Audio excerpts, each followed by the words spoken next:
नमस्कारम सदगुरु। मैं बस जानना चाहता हूँ कि शिव के मार्ग और बुद्ध के मार्ग में बुनियादी अंतर क्या है। It's very easy to talk about Buddha's way. Buddha के मार्ग के बारे में बात करना बहुत आसान है क्योंकि ये बहुत लॉजिकल है, ये काफी आसान है और ये एक बहुत लंबी प्रक्रिया है। गौतम ने लोगों को आम तौर पर जो तरीके बताए वो हमेशा कई जीवन कालों तक के लिए थे। आप इसे आज साफ तौर पर देख सकते हैं। बौद्ध भिक्षु हमेशा इस बारे में बात करते हैं, खासकर तिब्बत के बौद्ध, जिनका बौद्ध संप्रदाय आज दुनिया में सबसे ज्यादा प्रसिद्ध है, कुछ राजनीतिक कारणों से।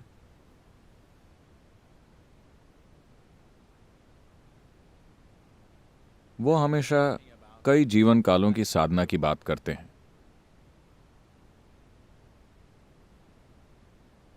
तो अगर आपके पास उतना धैर्य है कि आप कई जीवन कालों तक साधना करने के लिए तैयार हैं, तो गौतम का तरीका बहुत असरदार, बहुत लॉजिकल और वैज्ञानिक है, जिसमें आप कदम दर कदम आगे बढ़ते हैं, क्योंकि ये जागरूकता का मार्ग है। जागरूकता के मार्ग पर चलने का महत्व यह है कि इसमें मील के पत्थर होते हैं जो आपको बताते हैं कि आप 1 मील, 2 मील या 10 मील तक आ गए हैं। यह आपको बताता है कि आप कहां हैं। यही इसका सबसे अहम पहलू है। बहुत ज्यादा भरोसे या भक्ति के बिना भी आप विकास कर सकते हैं, क्योंकि आपके पास एक साधना है। बस इसे करते रहिए, करते रहिए, करते रहिए। यह साफ तौर पर दिखाता है कि आप प्रगति कर रहे हैं। लेकिन शिव के साथ ऐसी कोई गारंटी नहीं है, और वो कोई मील के पत्थर भी नहीं रखते। आप नहीं जानते कि आप आगे जा रहे हैं या पीछे, लेकिन आप कहीं तो जा रहे हैं। आप बस इतना जानते हैं। It's like falling into your bottomless pit. ये एक बिना तली के गड्ढे में गिरने जैसा है। सुनने में डरावना लगता है। मैं चाहता हूं कि आप समझें, गिरने के लिए बिना तली का गड्ढा सबसे सुरक्षित जगह है।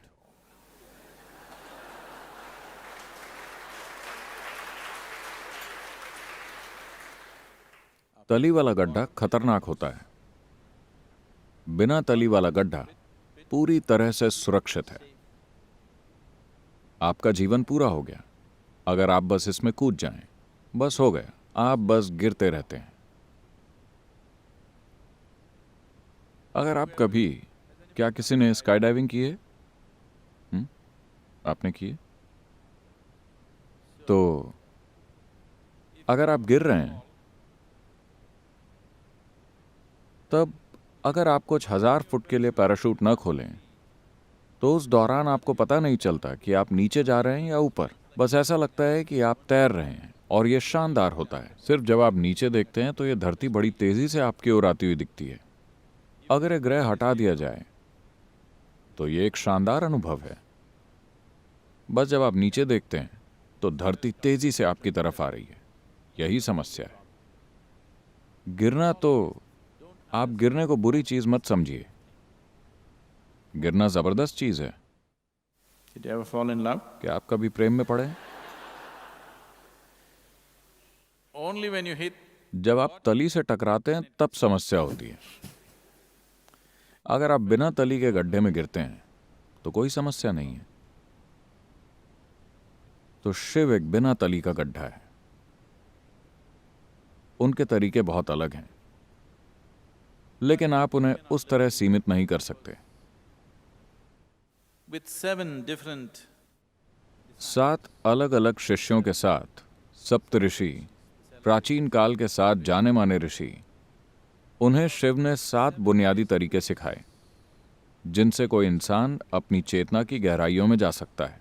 इन 7 से वो 7 के मल्टीपल्स में और आगे तक गए,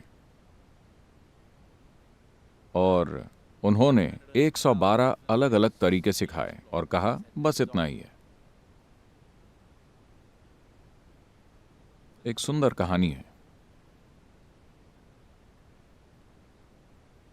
कहानियों के लिए समय नहीं है।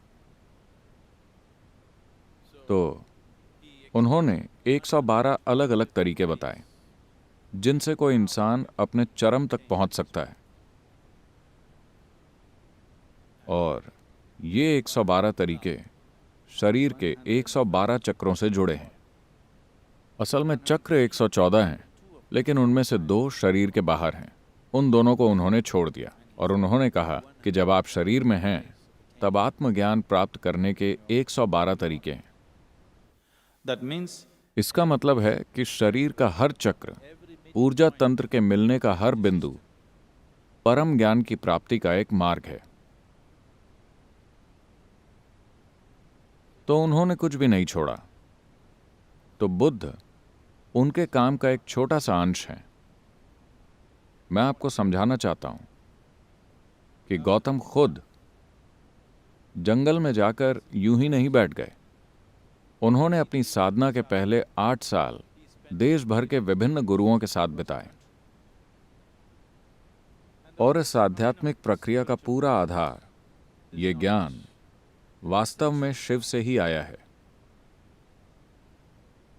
wherever it is, ये दुनिया के जिस भी हिस्से में है, बुनियादी आध्यात्मिक प्रक्रिया इसी आधार से आती है। और इसे कितने ही अलग अलग रूपों में दुनिया के विभिन्न हिस्सों में ले जाया गया है। they look so different. ये इतने ज्यादा अलग अलग इसीलिए दिखते हैं क्योंकि ये 112 तरीके एक दूसरे से पूरी तरह से अलग दिखते हैं। So what is the difference? तो शिव और बुद्ध में क्या अंतर है? ये सवाल उपयुक्त नहीं है। बुद्ध ने शिव के किस पहलू पर काम किया? उन्होंने जागरूकता के मार्ग पर काम किया, जो बस एक पहलू है। ये काफी एक आयामी है। लेकिन गौतम बुद्ध का महत्व ये है कि उनका तरीका बहुत वैज्ञानिक और क्लिनिकल है। वो एक लॉजिकल माइंड को अच्छे लगते हैं। लेकिन शिव तो बस वो इस तरह भी बैठते थे। कई बार वो एक तपस्वी की तरह बस अचल होकर बैठते थे, लेकिन कई बार वो किसी पियक्कड़ की तरह मतवाले होकर नाचते थे। वो हर तरह की अवस्थाओं में होते थे, क्योंकि उन्होंने खुद को किसी खास आयाम से सीमित नहीं किया। उन्होंने जीवन के हर पहलू को एक्सप्लोर किया। So what you तो आप जिसे बुद्ध का मार्ग कहते हैं वो बस एक पहलू है इन 112 मार्गों में से।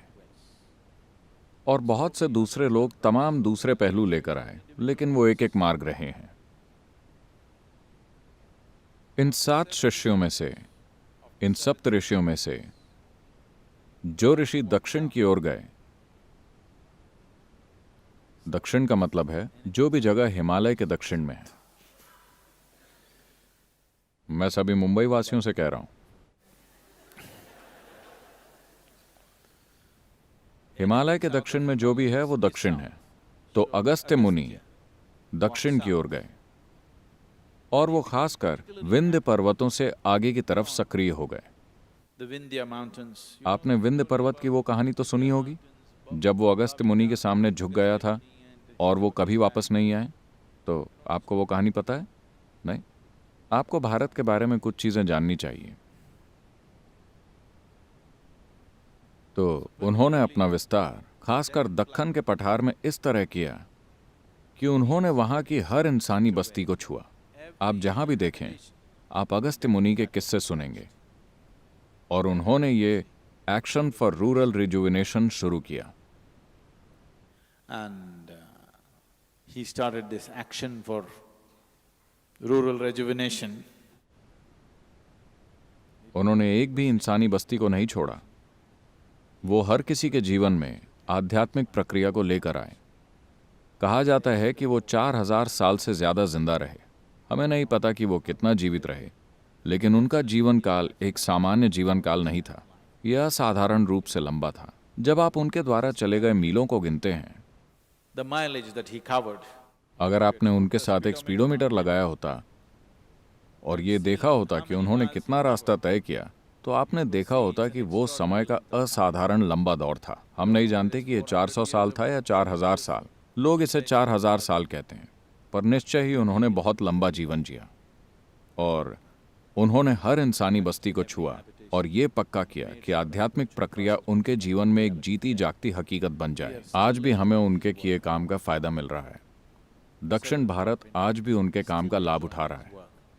बिना किसी कारण के यहाँ एक तरह की स्थिरता जो आपको दिखाई देती है, ये उनके काम का नतीजा है, Because he brought yoga. क्योंकि वो लोगों के जीवन में योग को किसी लेबल के बिना, किसी ढांचे के बिना, बस एक जीवन प्रक्रिया की तरह लेकर आए। आप सुबह उठकर जिस तरह से दांत साफ करते हैं, खाना पकाते हैं, खाते हैं, इस सब को उन्होंने एक आध्यात्मिक प्रक्रिया बना दिया और हम आज भी इसके फायदे उठा रहे हैं।